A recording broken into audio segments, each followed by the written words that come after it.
আসসালামু আলাইকুম। আপনাদের ৭ মিনিট সময় নষ্ট করার জন্য আমরা আরেকটি ট্রাভেল ভিডিও নিয়ে চলে আসলাম। তো এটি হচ্ছে আমাদের ট্রেন। অ্যাজ ইউজুয়াল এটা আমার ট্রাভেল পার্টনার এবং ফ্রেন্ড তাহনিক রহমান।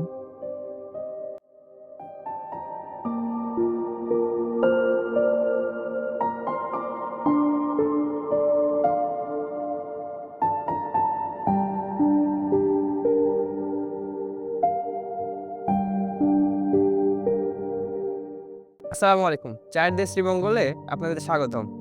আজকে সারাদিন শ্রীমঙ্গলের নৈসর্গিক সৌন্দর্য ঘুরে দেখব। তো চলুন দেখে আসি শ্রীমঙ্গলের সৌন্দর্য।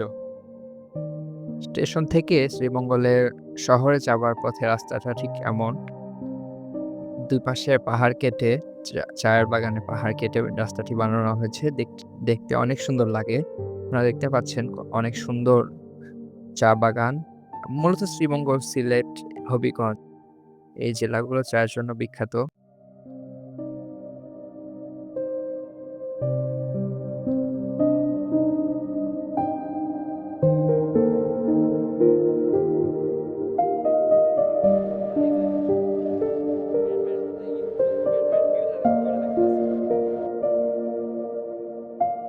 আমরা এখন আছি শান্তিবাড়ি ইকো রিসর্টে। শ্রীমঙ্গলের সৌন্দর্য উপভোগ করার জন্য ইকো রিসর্টের কোনো বিকল্প নেই। প্রাকৃতিক পরিবেশের মধ্যে রাত্রি যাপন করা, সারাদিন ঘুরে বেড়ানো এটা আসলে অনেক মজার, যেটা আপনারা ভিউ দেখলে বুঝতে পারবেন। চলুন দেখে আসি কিছু ভিউ। হবে না। ১ম এ সেই আসতেছিল বাট হঠাৎ মানে ফোকাস চলে গেছে। এজন্য ওরা অনেক বলতেছে। হ্যাঁ,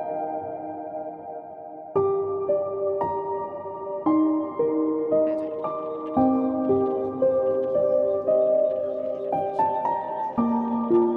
এটি হচ্ছে রিসোর্টের রিসেপশন। দাঁড়াও।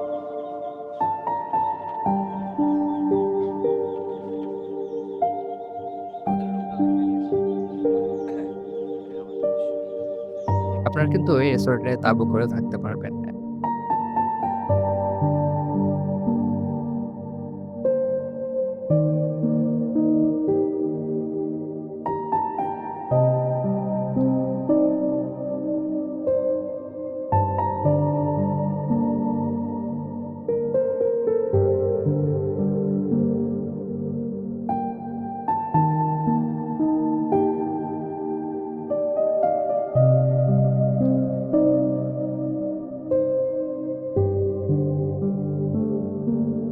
আপনারা এখানে দেখতে পাচ্ছেন যে কিছু পড হাউস আছে।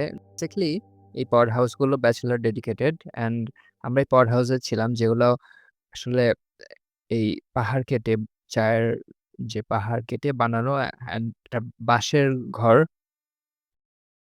পাহাড় কোল ঘেঁষে এই পড হাউসগুলো বানানো।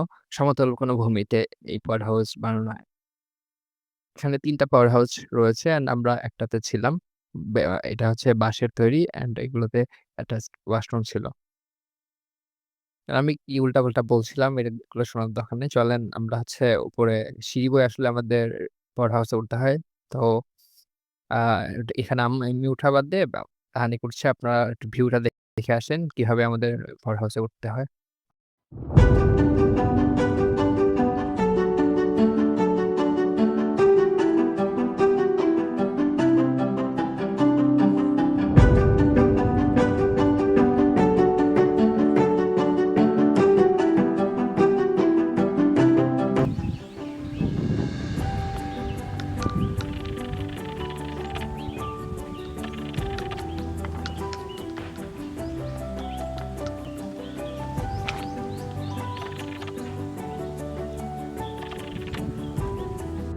আজকে আমরা রয়েছি শ্রীমঙ্গলের দার্জিলিং টিলায়। আসলে এখানে আশেপাশে অনেক পাহাড়ের মতো টিলা, দেখতে অনেকটা দার্জিলিংয়ের মতো লাগে। এজন্য এই টিলাকে দার্জিলিং টিলা বলা হয়ে থাকে। তো আমরা টিলার উপরে একটু ওঠা ট্রাই করবো, দেখবো। আর এমনিতে আপনারা দেখুন যে জায়গাটি কেমন অনেক সুন্দর।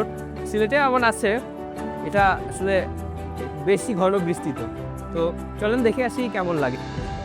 আমরা এখন আছি শ্রীমঙ্গলের অন্যতম দর্শনীয় স্থান দার্জিলিং টিলায়। আমরা এখন আছি লাউয়াছড়া জাতীয় উদ্যানে, যেটা শ্রীমঙ্গলের অন্যতম জনপ্রিয় দর্শনীয় স্থান। আসলে এখানে দেখার মতো তেমন কিছুই নেই। মেইনলি বনের মধ্য দিয়ে একটা রেল লাইন চলে গিয়েছে, যেটাই এই বনের মেইন সৌন্দর্য। তো আমরা রেল লাইন দিয়ে হাঁটছি, কিছুক্ষণের মধ্যে হয়তো রেল আসবে, আমরা ধরতেও পারতে পারি কিংবা নাও পারতে পারি। আপনারা সিলেট যদি যেয়ে থাকেন তাহলে এই রেল লাইন দিয়ে সিলেটে যেতে হয়, যেটি দেখতে খুবই সুন্দর লাগে। যেহেতু চারপাশে বন জঙ্গল, চারপাশে অনেক প্রাকৃতিক সৌন্দর্য, প্রাণীজ সম্পদ রয়েছে, এর মাঝে দিয়ে ট্রেনটা গিয়েছে, দেখতে খুবই সুন্দর লাগে। তো আমরা একটু ভিউ দেখে আসি, চলেন কেমন দেখা যায় এই জায়গাটা দেখতে, চলুন দেখি। Okay fine. হ্যাঁ সবাই ব্রেনারে দেখা গেল অনেকজন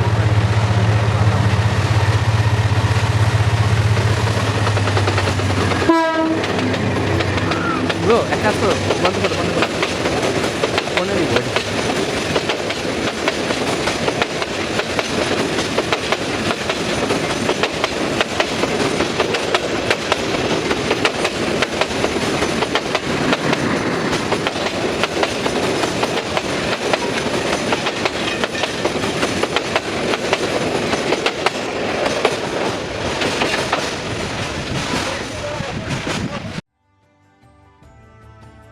তো এই তো আজ এই ট্যুর এই পর্যন্তই। যেহেতু আমাদের হাতে সময় কম থাকে, আমরা শ্রীমঙ্গলের সবগুলো স্পট ঘুরতে পারিনি। অ্যান্ড মেইনলি আমাদের টার্গেট ছিল আমরা রিসর্টে থাকবো, কজ ঢাকা থেকে আসলে আমাদের বোরিংনেস চলে এসেছিলো। অ্যান্ড আমরা মাঝে সিলেটেও থেকেছিলাম একদিন, অ্যান্ড আমাদের টিম একদিন এখানে থেকে আমরা জাস্ট কয়েকটা প্লেস ঘুরেছিলাম অ্যান্ড আমাদের ব্যাক করতে হয়েছে। তো এই ট্যুর এ পর্যন্ত, ইনশাল্লাহ দেখা হবে নেক্সট কোনো ট্যুরে, কবে হবে জানি না। আল্লাহ হাফেজ।